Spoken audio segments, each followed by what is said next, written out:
Morning, everybody. Good morning. Good to see you. Good to see you. Good to see you. So if you don't know, last Sunday, I think when we left service, I had no voice. So the fact that I can speak, I literally could not speak all of last week. It was a lot of fun. I didn't have to use the phone. It was great. So please forgive me if I have to take a few sips of water. I am so happy to have everyone here. And I'm excited about our new series. As Julia shared with us, our new series is Mission Possible. And what we're going to be doing with this series, we're going to take the words in our mission and purpose, awaken, celebrate, embody, equip, and serve. And we're going to talk about how to apply these words, this mission that is the mission of Celebration Spiritual Center, but how they work on an individual level. And I'm also excited because in week 3, Pastor Yolanda is going to be bringing a message and talking to us about embodying unconditional love. So you do not want to miss. You definitely don't want to miss that week. So I have the first word, awake. And as I was dealing with that word and thinking about in our mission statement, it says, we are here to awaken the world to the presence of God in and all around us, which sounds glorious. It sounds amazing. We just talked about that. Lord, I'm amazed by you. This thing that's dancing all around us that we can't see. This thing that is singing, but we never hear the sound. It's bigger than that. I'm amazed by that. And we have the opportunity to awaken the world to that reality. We have the opportunity to remind the world that that's what's true. And so then I began to think about, well, what does it mean to wake up to something? I had a lot of different thoughts, but the thing that came to me was the topic, the God experience. And what I recognized and remembered in that moment is that to wake up to something requires an encounter, requires an experience. Something has to happen. It then took me to a story, something that happened to me when I was about 12 years old.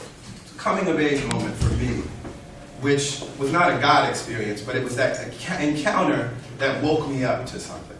I was 12 years old. I grew up in the suburbs of D.C. in Silver Spring, Maryland. And I was in 6th grade. I was selected for a program called Middle Start, which was a program where they identified gifted and talented minority students to help to make sure that they had a good start going into junior high school. So it was a summer program. We were on our community college campus. And there was a lot of math and science and English classes. It was really cool, right? Had a great time. Made a lot of friends. One of my best friends. That's when we met. We're still friends to this day, and had wonderful experiences. But there was something that happened there.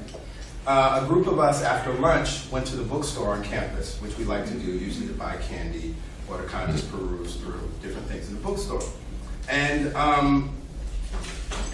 as we were walking in, I heard the woman there at the register. I should go back and say, I said this program is for minority students. We were this group of kids. We were all black kids going into the room, and she said, "Oh, here comes the niggas." Oh. Now, as a 12-year-old, I had never experienced that. For me, I grew up. The neighborhood that I grew up. It was like black family, white family, black family. Latino family, Asian family, white, black. It was very, very, very much integrated. My class was very integrated. It was probably split evenly. It was like 7 white kids, 7 black kids, a couple Latinos, a couple Asians. Like we had a diverse population. So I just never really, as a 12-year-old at that point in my life, I knew about the civil rights movement. I knew that my grandfather marched on Washington. I knew about all these things. But I thought that was something that happened on TV, right? That was a different experience for a different time. Well, in that moment, at 12 years old, going into 13, I had an experience. Now, that experience could have made me hateful, any of those things. That's not where it took me. But it was a waking up moment that allowed me to recognize, okay, you're moving out of elementary school, Greg. You're moving into junior high school, and the world is a little bit more serious. And there are things that you need to know about the world, And again, that was not an opportunity for me to, become unloving or any of that. None of that happened. But again, this is that idea of an experience, that idea of waking up. And I might say the idea of waking up. So when I began to think about our own lives and awakening to the presence of God in and all around us, I said, well, what does that mean and how does that apply to what we're talking about, this idea of a God experience? And what I recognize is that as we live our lives and as we choose to live our lives on purpose, living our mission, as we say, living on mission is possible, it's essential. We have to know where we are. We have to know the game that we're playing. You know, I mentioned a few weeks back the book by Dr. Eben Alexander, Proof of Heaven. And he talked about that moment when he had this encounter with a being who sort of told him what life is all about. And he felt like I had been given keys to a game that I had never played before, that I'd been playing all the time but didn't really understand, is what he says. And, you know, that's the place that we're in, that as we talk about awakening to the presence of God in and all around us, on our individual level, what that requires is for us to have a God experience. It requires for us to awaken to the presence of God in and all around us. Because it's nice to say that, right? It's nice, it's a beautiful phrase. But if that's our job to do that, first we must wake up. Yes, yes? Yes. So, that then took me to a scripture that I'm sure we're all familiar with, the book of Acts, chapter 17. The words are attributed to the Apostle Paul. In God we live, move, and have our being. We know that. It's a beautiful phrase. And it crystallizes that idea that where we live, this place, not just this room, but where we exist, which is another word that you'll find in some translations, not just in God, and we have our being, but in God we exist. And that's our sustenance. Everything that is God, and that's what we live, move, and have our being in. Another way to look at that, I say sometimes, is it's just like the fish in the ocean. It lives, moves, and has its being in the ocean. The waters of the ocean go through its body. It knows no difference. Just like we don't know the difference between what this air is, what this atmosphere is. It's where we are. That is the same way that we live, move, and have our being in God.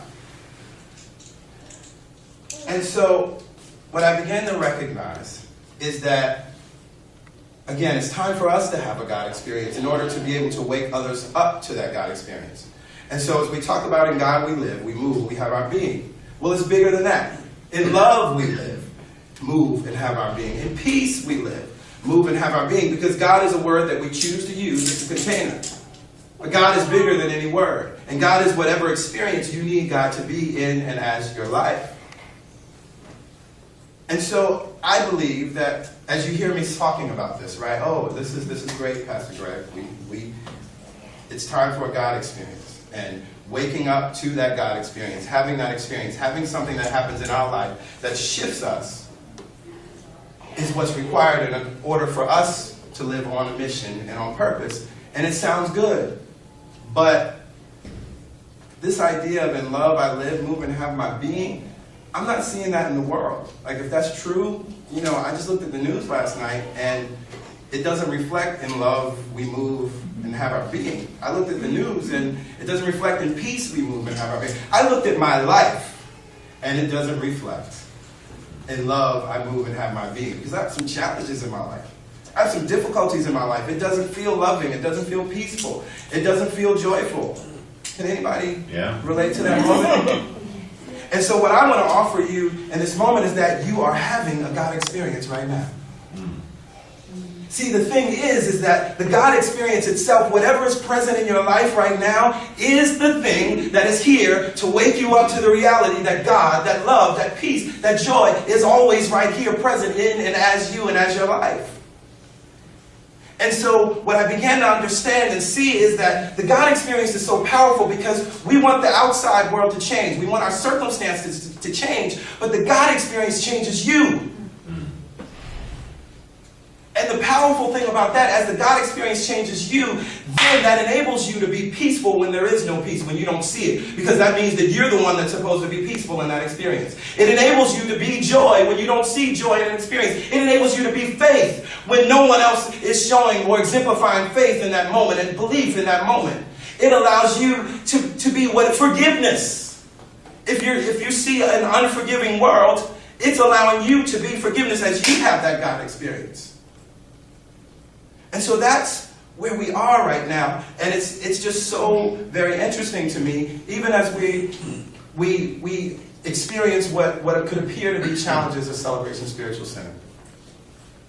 We're here in a temporary location. We didn't know we were going to be here until mid-afternoon yesterday. And so we could take that moment and say, well, what does this mean about me, or what did I do wrong? And that's usually what we do. A lot of times we'll ask ourselves the question, oh, well, this thing isn't going right. What is my lesson, or what is here for me to learn? And that's beautiful. But what I've come to understand is that what we're really asking underneath that question is, what did I do wrong? Mm-hmm. And that is completely related to this idea that we have in our minds that we've all taken on in different ways. Even if you were raised Buddhist, it seems, we still have an idea about this sin, shame, and blame. That I've done something wrong, and the universe, God, all of life is upset with me. So now I need to figure out how to not have the big bad God upset with me. But that's not what's going on. This is actually one of the most loving things that could ever happen. The God experience. God is always having a conversation with you. And so in this moment, it may look like job loss. It may look like not being able to find a job. It may look like, wanting to have a family and not being able to. It may look like relationship issues. It may look like overdrawn bank accounts. Is anybody having a God experience? Yeah. And so I invite you that this is a new way to hold that experience.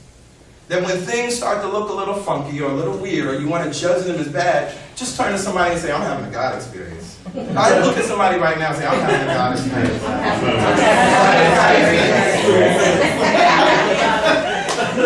And here's the power in that. Here's the power in that.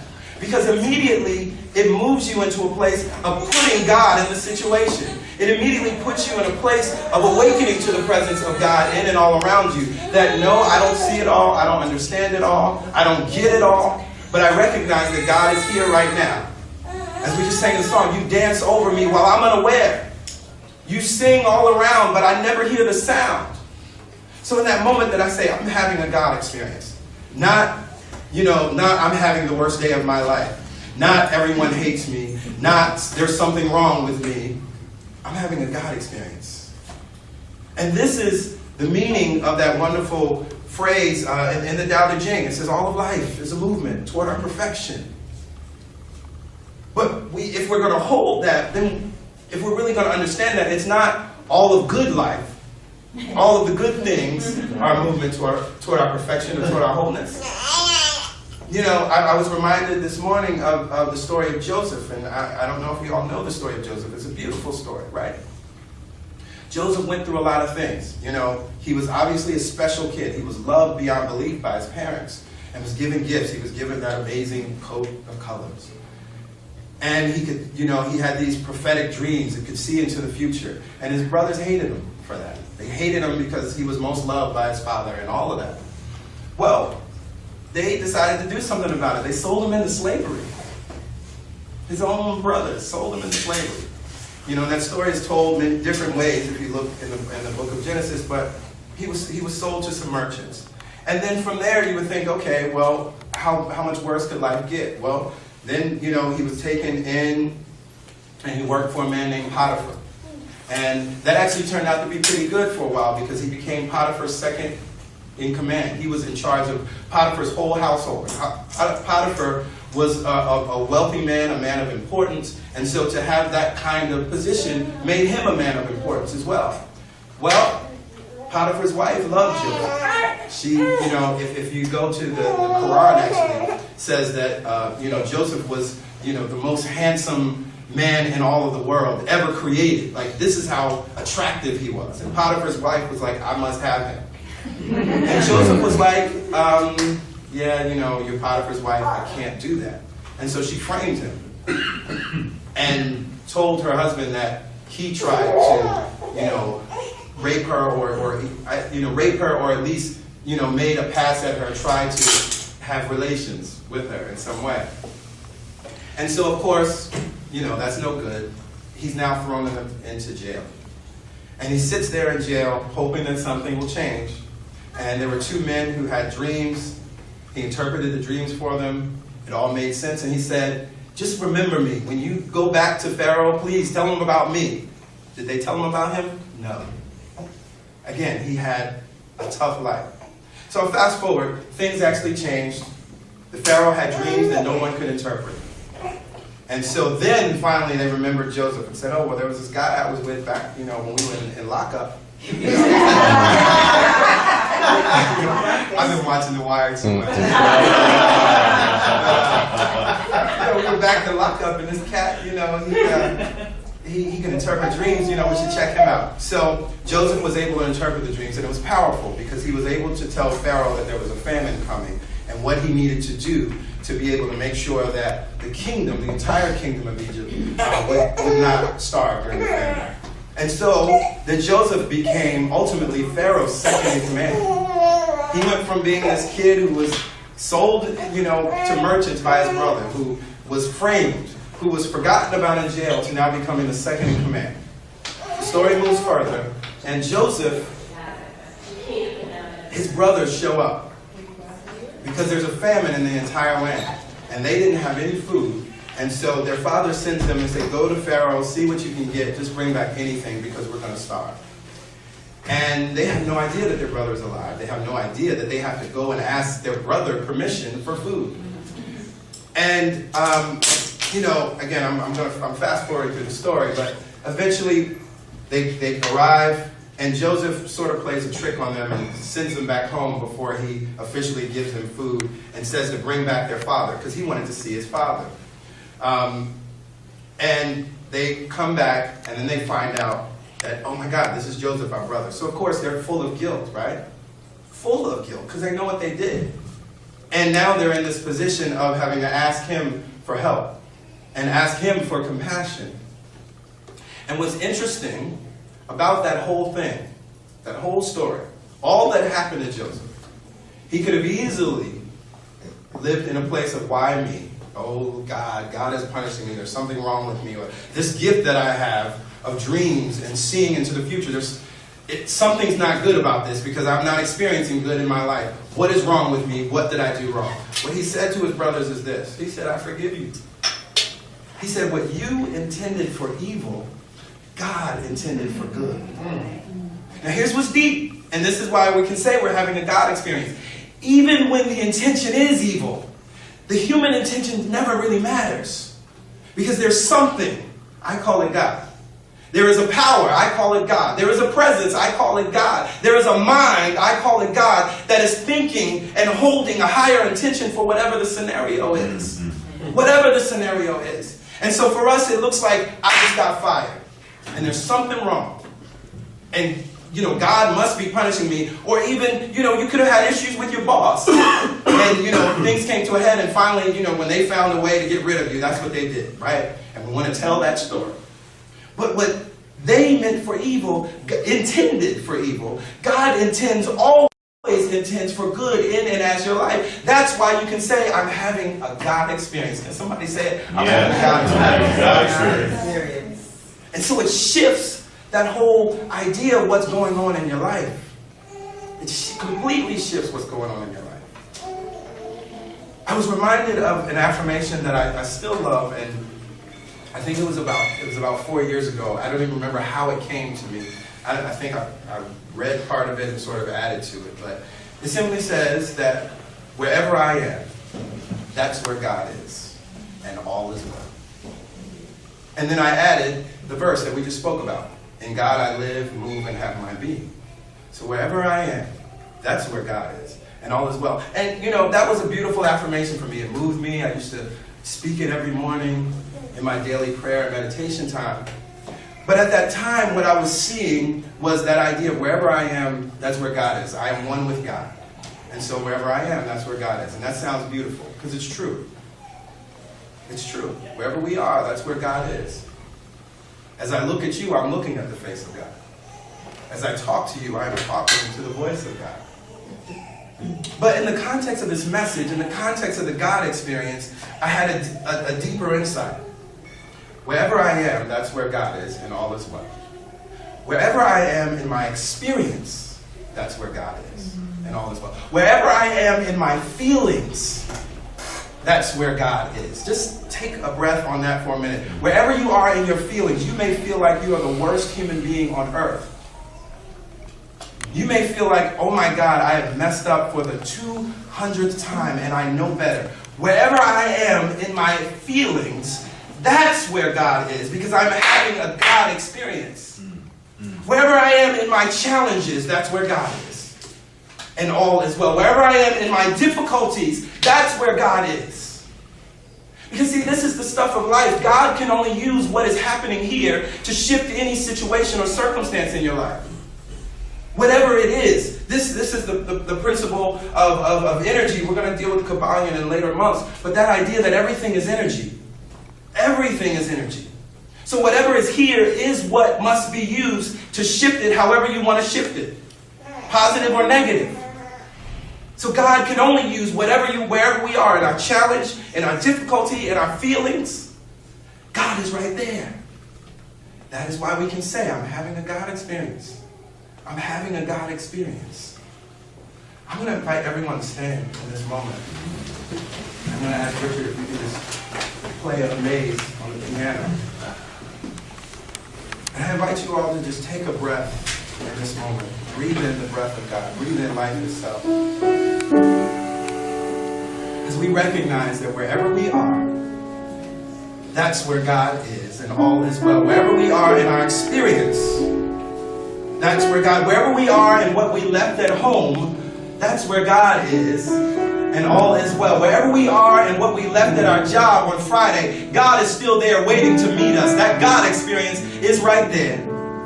And we say that all is well. Wherever we are in our relationships, wherever we are in the last conversation that we had with our mother, the last conversation we had with our boyfriend, the last conversation we had with our father, wherever we are in the last conversation that we had with our boss, that's where God is and all is well. Because we recognize in this moment that we are having a God experience. Thank you, God, for showing up in our life. Thank you, God, because we recognize that even where evil was intended, you always intend good. Thank you, God, because I recognize that you stand at a higher vibration, that you stand at a higher viewpoint. Therefore, your intentions and your viewpoint, how you see the world, is how it really is. And so in this moment, we choose to give up our limited point of view. I'm hearing the lesson in A Course in Miracles. It says that today I will judge nothing that occurs. Because I don't see it all. I don't know it all. I don't have all the information. But what I do know is that God is always here. I know that, and that's what I'm going to stand on. What I do know is that love is always here, and that's what I'm going to stand on. What I do know is that peace is always here, and that is what I'm going to stand on. What I know is that wisdom and clarity and strength and courage is always here, and that's what I'm going to stand on in this moment, because I know it lives in me. I know it's churning inside of me, and I know that in any experience that I'm having, it's calling that which is in me to come forth now. That strength, that courage, that power, that peace, that love, that forgiveness, it's calling it forth in and as me to be that in this moment. Oh God, we forgive ourselves for the moments that we chose to be a victim, that we thought we were a victim, that we thought that we had done something wrong, that we thought we were sinners.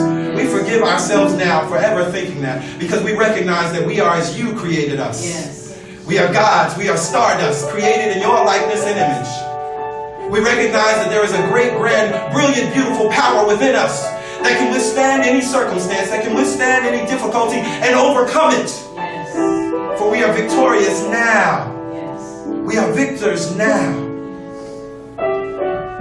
And so we choose in this moment. I invite everyone to bring one experience into your mind, whatever it is, whatever that thing that is weighing heaviest on your heart. And we give it up right now. We let it go. We give it to you because, again, we recognize that we are having a God experience. We recognize that some days we may be up and some days we may be down. Some days we may be weak, some days we may be strong. But all of life is a movement toward our perfection. We recognize that all things work together for our good. All things. The disappointments work towards our good. The challenges work towards our good. The hurts work toward our good. Oh my God, the breakups work towards our good. We recognize that now. That is why we can say we're having a good experience, a God experience. We're having a love experience. We're having a peace experience. Any and everything that we know you to be, we are experiencing you in and as that now, and that is why we give it up. That is why we let it go. God, I am so grateful for each and every person that is here in the room. And I send my love from the depth of my being to the depth of their being. Knowing and wrapping them in the love that you are, knowing and wrapping them in the peace that you are, knowing and wrapping them in the answers that you are, knowing and wrapping them in the clarity that you are. My God, I am grateful and thankful for the shifts, for the transformations that will take place in the lives of these beautiful souls that are here as we have collectively given up anything that we were holding on to, as we have collectively given up the idea that we were a victim, as we have collectively given up the idea that we have done something wrong, as we have collectively given up the idea that you were mad at us. God, we see you smiling down on us now, smiling within us now, recognizing that you are always saying to us, you are my child. You are my son, you are my daughter, in whom I am well pleased. You are my son and my daughter, in whom I am well pleased. For God, you see us only through the eyes of love. So in this moment, we choose to see ourselves and our lives through your eyes, through loving eyes, through forgiving eyes, through gentle eyes. And for this truth, for this declaration, we are so very grateful, and together we say amen, Amen. Ashe. Ashe. And so it is. And so it is. God bless you.